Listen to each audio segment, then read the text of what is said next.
রান্নাঘরে আপনাদের সকলকে স্বাগত জানাই। আজ আমি দই মুরগি রেসিপি করে দেখাচ্ছি। দেখুন আমার যেগুলো লাগবে সেটা হচ্ছে দই তো লাগবে, দইটা আমার একটু বেশি পরিমাণে লাগবে, 200 গ্রাম মতো আমি দই নিয়েছি, টক দই। আর চিকেন আমার মোটামুটি 750 গ্রাম মতো আছে। আমি 3টে থেকে 4টে বড় সাইজের পেঁয়াজকে এভাবে ছোট করে কুচো করে রেখেছি। আর খানিকটা আদা আর 10 থেকে 12 কুচি রসুন আমি ছাড়িয়ে রেখেছি, আর 4-5টা কাঁচা লঙ্কা।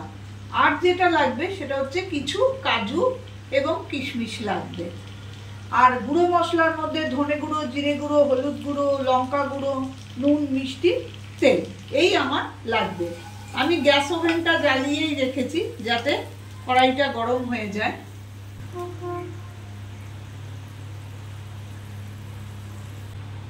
দেখুন বন্ধুরা, আমার কড়াইটা গরম হয়ে গেছে।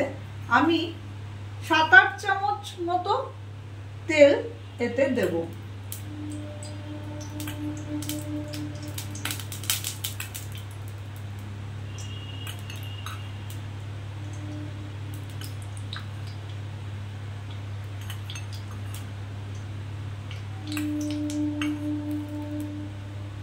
খুব বেশি তেল লাগবে না। যখন গরম হয়ে আসবে, আর গরম মশলাও লাগবে, গোটা গরম মশলা আমি এখানে কিছু রেখেছি, যেটা আমি প্রথমেই তেলের মধ্যে দিয়ে দিলাম। তারপরে যেটা করব সেটা হচ্ছে পেঁয়াজটা আমি 2 জায়গায় রেখেছি, একটু বেশি পেঁয়াজ লাগে। পেঁয়াজটা আমি এই তেলের মধ্যে দিয়ে দেবো। একটুখানি হলুদ আমি তেলটাই দিয়ে দেবো, তাহলে তেলটা ঠিক করবে না। সমস্ত পেঁয়াজটাই আমি এর মধ্যে দিয়ে দিলাম।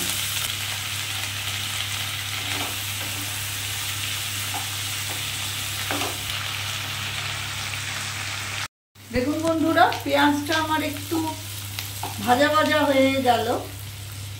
আমি এর মধ্যে ওই আদা, রসুন আর লঙ্কাটা বেটে নিয়েছি, আর কাজু কিশমিশটা বেটে রেখেছি। এবারে আমি এই পেঁয়াজটা যখন আধ ভাজা হবে তখন আমি চিকেনটাই কিন্তু কিচ্ছু দিইনি এখন অবধি, আমি চিকেনটা এখানে দিয়ে দেবো। চিকেনটা দেওয়ার পর একটু বাড়িয়ে বাড়িয়েই আমি নাড়বো কিছুক্ষণ। গরমকালে এই রেসিপিটা বানিয়ে দেখবেন, চিকেনে খুব ভালো হয়, খেতে খুব ভালো লাগে। আর রুটি, পরোটা, ভাত, পোলাও সবার সঙ্গেই এই চিকেনটা খাওয়া যায়, আর বেশ হালকা হয়। বাড়িয়ে বাড়িয়ে 10 মিনিট ধরে ভালো করে চিকেনটাকে এইভাবে ভেজে নেব। বন্ধুরা, চিকেনটা দিয়ে পেঁয়াজের সঙ্গে একটু নাড়াচাড়া করার পর আমি আদা রসুন বাটা, যেটা কাঁচা লঙ্কা, আদা রসুন যেটা বেটে রেখেছি, সেইটা আমি চিকেনটার মধ্যে দিয়ে দিলাম। এবারে আমি এক এক করে সমস্ত মশলা দেবো। প্রথমেই দেবো নুন পরিমাণ মতো,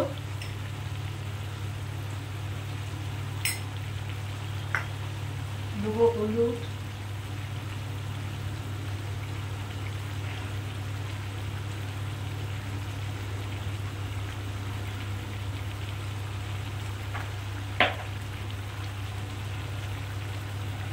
লঙ্কার গুঁড়ো একটু বেশি দিতে হয়, তার রংটা ভালো হয়।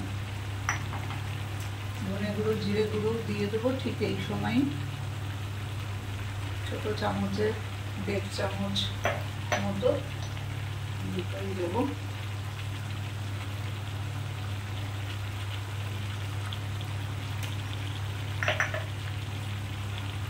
আর যেটা দেবো, আমি অল্প একটু চিনি দেবো, আপনারা না চাইলে দেবেন না।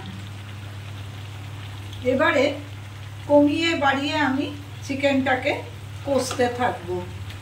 মিনিট 15 ধরে আমি এই চিকেনটাকে কষতে থাকবো।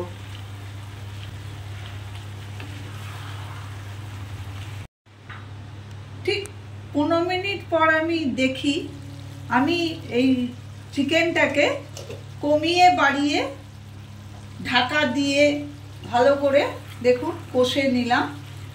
আপনারাও কষে নেবেন ঠিক এইভাবে।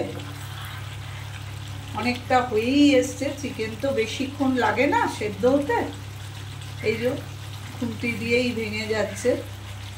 ঠিক এই অবস্থাতে চিকেনটাকে বাড়িয়েই রাখবো। আমি এদিকে দইটা যে নিয়েছি সেই দইটার মধ্যে আমি অল্প একটুখানি নুন দেবো আর একটুখানি চিনি দেবো।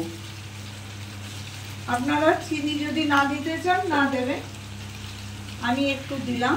দিয়ে এইভাবে দইটাকে ভালো করে ফেটিয়ে নেব। এবারে আমি যে কাজু কিশমিশ যে বেটে রেখেছিলাম আমি সেটা এর মধ্যে দিয়ে দিলাম। ভালো করে আবার এটাকে মিশিয়ে দিলাম গোটা চিকেনটার মধ্যে।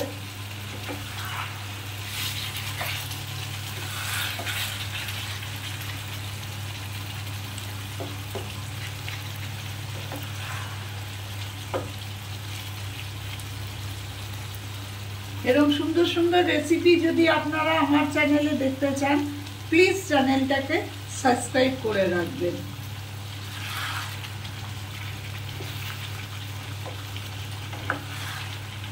এবারে আমি এই যে দইটাকে একটু নুন চিনি দিয়ে ফেটিয়ে একটু বেশি পরিমাণেই দই নিয়েছি, সেই দইটাকে আমি পুরোপুরি কড়াইয়ের মধ্যে চিকেনটার মধ্যে দিয়ে দিলাম।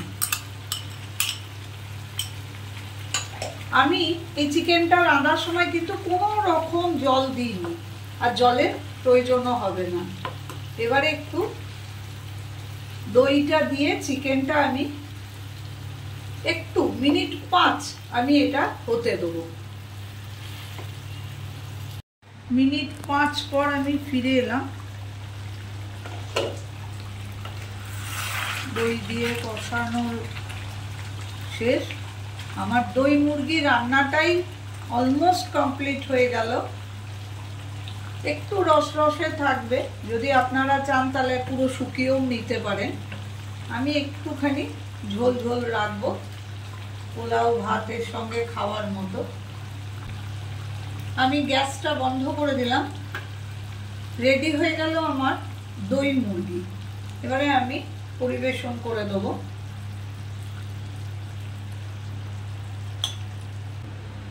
দেখুন বন্ধুরা, তৈরি হয়ে গেল অত্যন্ত সুস্বাদু একটি রান্না, দই মুরগি। করে দেখবেন রেসিপিটা, খুবই ভালো লাগে। যদি ভালো লাগে তাহলে প্লিজ আমাকে একটা লাইক শেয়ার করে দেবেন এবং আমার চ্যানেলটাকে সাবস্ক্রাইব করে দেবেন। আমি আবার হাজির হব অন্য কোনো রেসিপি নিয়ে অন্য কোনো দিন।